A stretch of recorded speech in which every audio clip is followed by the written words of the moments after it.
हजारों वर्षों के इतिहास में दुनिया के सबसे शक्तिशाली साम्राज्यों ने बार बार एक ही घातक भूल दोहराई। वे अपनी तलवारें खींचकर ईरान की धरती पर उतरे, इस अटूट विश्वास के साथ कि वे इस प्राचीन सभ्यता को हमेशा के लिए मिटा देंगे।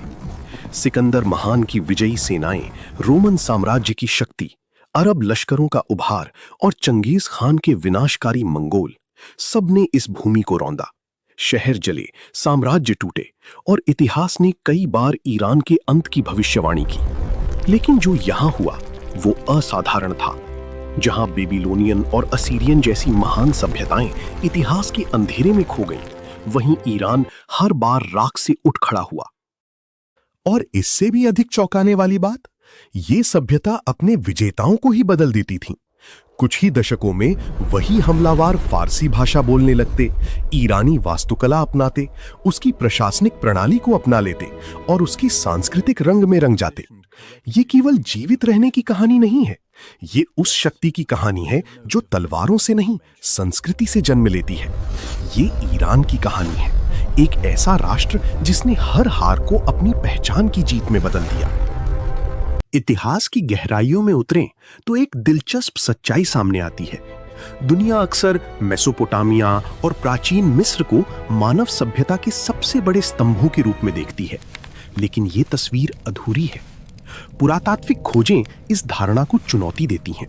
जिरौफ्ट और सियाल्क जिगुरत जैसे स्थलों ने यह स्पष्ट किया है कि ईरान की धरती पर भी 6000 से 7000 वर्ष पुरानी उन्नत शहरी सभ्यता फल फूल रही थी। एक ऐसी सभ्यता जो विकास और जटिलता में मेसोपोटामिया और चीन के समकक्ष खड़ी थी। 23वीं सदी ईसा पूर्व में एलाम और अक्कड़ के बीच हुआ एक लिखित समझौता मानव इतिहास की पहली ज्ञात अंतर्राष्ट्रीय संधियों में गिना जाता है। ये केवल एक राजनीतिक दस्तावेज नहीं था, बल्कि इस बात का प्रमाण था कि संगठित कूटनीति और अंतर्राज्य संबंधों की नींव इसी क्षेत्र में रखी जा चुकी थी। इस भूमि के निवासियों ने स्वयं को आर्य कहा, अर्थात कुलीन या श्रेष्ठ, और अपनी मातृभूमि को एरानम वेजा के नाम से पुकारा, जो समय के साथ ईरान में परिवर्तित हो गया। कठोर पहाड़ों और विशाल रेगिस्तानों से घिरे इस भूभाग में ईरानियों की सबसे बड़ी ताकत तलवार या रथ नहीं थी। उनका असली हथियार था उनकी विचारधारा, उनकी सांस्कृतिक गहराई और वो अदृश्य शक्ति जिसने उन्हें समय की हर परीक्षा में जीवित रखा। ईसाई धर्म और इस्लाम के उदय से सदियों पहले ईरान की धरती पर एक ऐसी आस्था ने जन्म लिया जिसने मानव सोच की दिशा बदल दी, ज़ोरोएस्ट्रियनिज्म। इस परंपरा में ब्रह्मांड को एक नैतिक संघर्ष के रूप में देखा गया। प्रकाश और सत्य के देवता अहूरा मज़दा और अंधकार व अराजकता की शक्ति अहरिमन के बीच एक अनंत युद्ध। लेकिन इसकी सबसे क्रांतिकारी अवधारणा थी समय का रैखिक होना। पहली बार ये विचार सामने आया कि समय एक चक्र नहीं बल्कि एक यात्रा है, जिसका आरंभ है, मध्य है और अंत में एक अंतिम न्याय का क्षण। ये विचार केवल ईरान तक सीमित नहीं रहा। जब साइरस द ग्रेट, हखामनी साम्राज्य के संस्थापक, ने बेबीलोन को जीता तो उन्होंने वहां बंदी यहूदियों को मुक्त किया। इसी सांस्कृतिक संपर्क के दौरान अंतिम न्याय और रैखिक समय जैसे विचार यहूदी परंपराओं में समाहित हुए और आगे चलकर ईसाई तथा इस्लामी दर्शन की नींव का हिस्सा बनी। साइरस ने केवल एक साम्राज्य नहीं बनाया, उन्होंने एक नई शासन व्यवस्था की परिकल्पना की। ये दुनिया की पहली सुपर पावर थी जो दमन नहीं बल्कि सम्मान और सहिष्णुता पर आधारित थी। 20 प्रशासनिक प्रांतों, जिन्हें सात्रप कहा जाता था, के माध्यम से ये साम्राज्य उस समय की दुनिया की आधी आबादी पर शासन करता था। लेकिन ईरान का इतिहास केवल उत्थान की कहानी नहीं है, ये निरंतर संघर्ष और पुनर्जन्म की गाथा है। जब यूनान के साथ युद्धों ने हखामनी शक्ति को कमजोर किया तो सिकंदर महान ने परसेपोलिस को आग के हवाले कर दिया। फिर भी जो हुआ वो असाधारण था। विजेता स्वयं पराजित संस्कृति से प्रभावित हो गया। सिकंदर ने फारसी वस्त्र धारण किए, दरबारी परंपराएं अपनाई और धीरे धीरे उसी सांस्कृतिक धारा में बहने लगा जिसे वो मिटाने आया था। इसके बाद पार्थियन साम्राज्य और सासानी साम्राज्य ने सदियों तक रोमन साम्राज्य और बीजेंटीन साम्राज्य जैसी महाशक्तियों का सामना किया। सासानी युग में ज़ोरोस्ट्रियन धर्म को आधिकारिक मान्यता मिली और एक संगठित योग्यता आधारित शासन विकसित हुआ। लेकिन अंतहीन युद्धों ने इस साम्राज्य को थका दिया।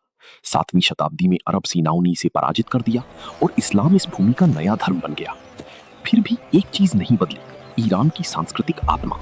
अब्बासी खिलाफत के दौर में फारसी विद्वानों, कवियों और प्रशासकों ने साम्राज्य की दिशा तय की और यहीं से जन्म लेती है वो अनोखी सच्चाई।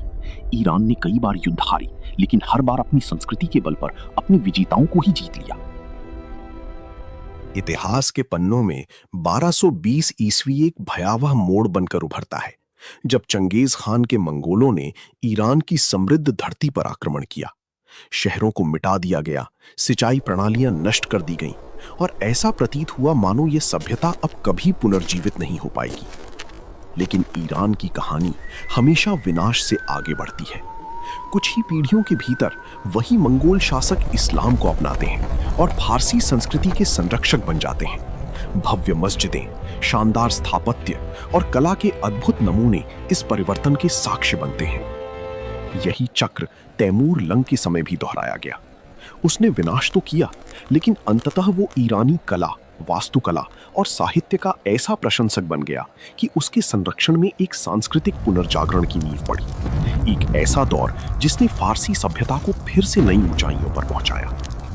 1501 में सफावी राजवंश के उदय ने इतिहास की दिशा बदल दी। शिया इस्लाम को राजकीय धर्म घोषित करके ईरान ने खुद को ओटोमन साम्राज्य से स्पष्ट रूप से अलग किया और एक विशिष्ट, सुदृढ़ पहचान स्थापित की, धार्मिक, सांस्कृतिक और राजनीतिक रूप से। 20वीं सदी में जब यह क्षेत्र वैश्विक शक्तियों के बीच ग्रेट गेम का हिस्सा बना, तब राजा शाह पहलवी ने आधुनिक ईरान की नींव रखी। उन्होंने देश के आधुनिकीकरण की प्रक्रिया को गति दी और 1935 में एक ऐतिहासिक घोषणा की। दुनिया अब इस देश को पर्शिया नहीं, बल्कि उसके प्राचीन और मूल नाम ईरान से पुकारे। ये केवल एक नाम परिवर्तन नहीं था, ये एक पहचान का पुनर्परिभाषण था, एक संदेश कि ये राष्ट्र अपनी प्राचीन जड़ों से जुड़ा हुआ है और साथ ही आधुनिक विश्व में अपनी स्वतंत्र शक्ति के साथ खड़ा है। आज ईरान और पर्शिया केवल दो नाम नहीं है, वे दो विचारधाराओं का प्रतीक है। एक आधुनिक भू राजनीति का प्रतिनिधित्व करता है, जबकि दूसरा उस प्राचीन वैभव की गूंज है जिसने मानव सभ्यता की नींव को आकार दिया। 5000 वर्षों की ये यात्रा हमें एक गहरी सच्चाई सिखाती है। ईरान केवल एक देश नहीं है, ये एक शाश्वत विचार है जो हर बार राख से उठकर इतिहास को फिर से लिखना चाहता है।